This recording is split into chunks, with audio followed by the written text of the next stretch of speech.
Maximum light from window. A window is in the shape of a rectangle with a semicircle on the top. The total perimeter of the window is 100 decimeters. Find the width that will allow maximum amount of light to enter.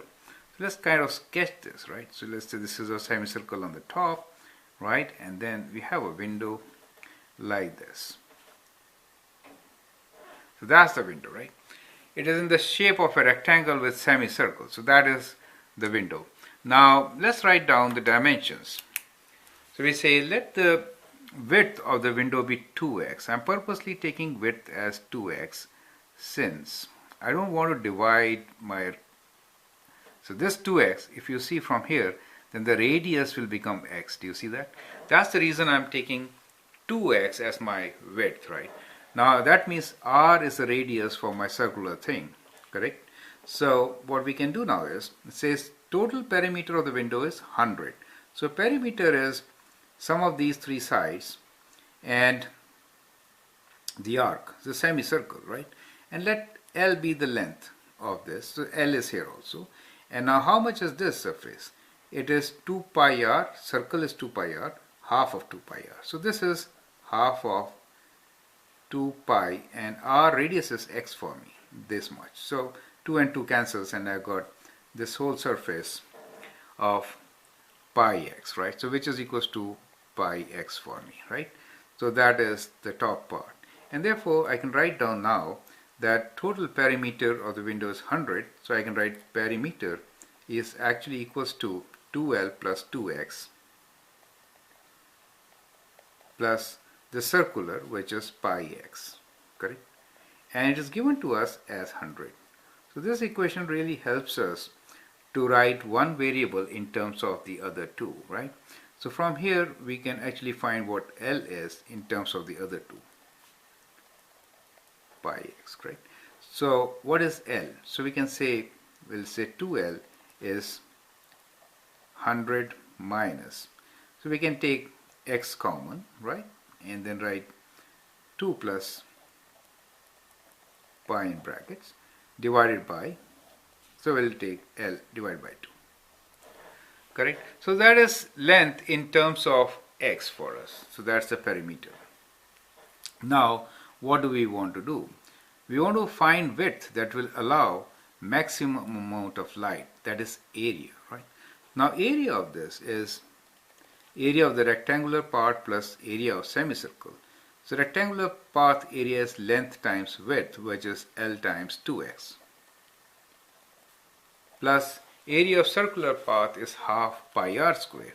So half of pi and r is x for us, x square. So that is how we get area. Now in this area we have L as another dimension which we can replace by x, correct? So we will have one variable equation and then we can differentiate that equation and get our answer, correct? So we can write this as 50 minus all this. So let me replace this by the given expressions. So we'll get area in terms of x, and we have length is 100 minus x times 2 plus pi, which is a constant, divide by 2, that is the length, times 2x plus half of pi x square. So that is what we get as our length. Now this can be simplified and written. So we'll do that on the right side. So let me just take things on the right side. So here we can write area A equals 2. Now see, 2 and 2 cancels out. So we have this expression which could be written as 100x minus x square. So let me write 2 plus x, 2 plus pi first and then x square, right?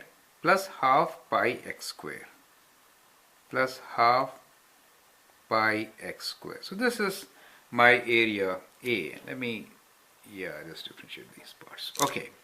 Now what is A dash? Derivative with respect to x. So 100x will give me 100 and this will give me 2 times x of all this, so minus 2x times constant, which is 2 plus pi, and this will give me, let me write straight here, half. Okay, so half and 2 cancels out, so I get pi x here. Okay, so pi x. So that is the derivative of area. Now to get maximum area, A could be equated to 0, and let's equate to 0 and find out what the value of x is, correct? So when I equate to 0, I get 0 equals to 100, and in this expression I can again factor out x, correct? So I get, okay, let me take minus, doesn't matter, I'll take minus itself common here. So I get 2 times this number, which is 4 plus 2 pi, and since I took minus here, this will become minus pi, right? Minus pi. Now to find x, I'll take 100 on the other side and find x. So I get x equals to, or rather this factor, either way. So it is 100 divided by all this, which is 4 plus pi. So that is the value of x, which is going to give us maximum amount of light, correct? So that is the expression which we land up with.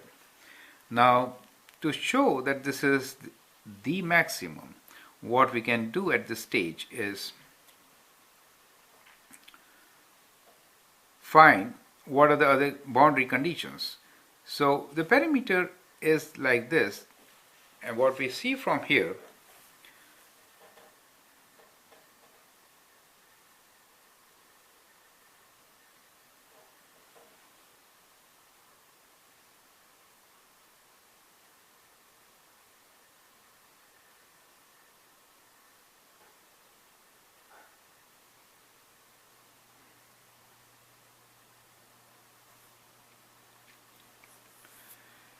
now to show that this is indeed a maximum, what we can do is we can find this derivative at a point less than this number and greater than this number, correct? So we'll have a line here just to indicate that this point over here is 100 over 4 pi. So that is 100 over 4 pi. Let's give it a value. Let me divide now by 100. So I got 100 divided by, within bracket, 4 plus pi. So it is 25 pi, it says, and change is 78.54. So this is approximately equals to 78.54, right? So what we will do is that we'll take this test point as 78.54 and we'll plug in a value in our expression, which is a dash equals to 100 minus x times 4 plus pi. A value which is more than this and which is less than this on either side, and see how is this value. Is it negative or positive, right? So if I write a value, let us say 70, and test it out, then I have to see, less than this, right? And if I write a value 80, then I have to see whether I get negative or positive derivative.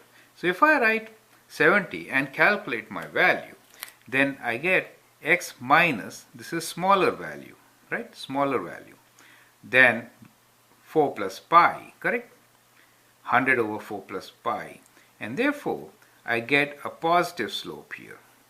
So in this region, when I plug in 70, and after that I'll get negative, right? So we'll see that if you test a dash on interval before and after the critical number, then you find that f dash x is greater than 0 before it, and after that it is 0, less than 0. So what we're trying to say here is, so that is the kind of test we have to do. Test is that a dash x is greater than 0 if x is less than 78.54, and a dash x is less than 0 if x is greater than 78.54 in the vicinity we are checking. Okay, so with these values, since it is like this, as it changes from, as the rate of change changes from increasing to decreasing, we have absolute maximum.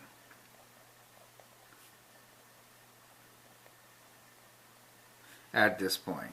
So that is the maximum, and since we have only one critical point here, this is indeed the maximum for the light, correct? That is how we can explain our answer. So we can now write down our answer as maximum amount, the width for maximum amount of light will be, so the width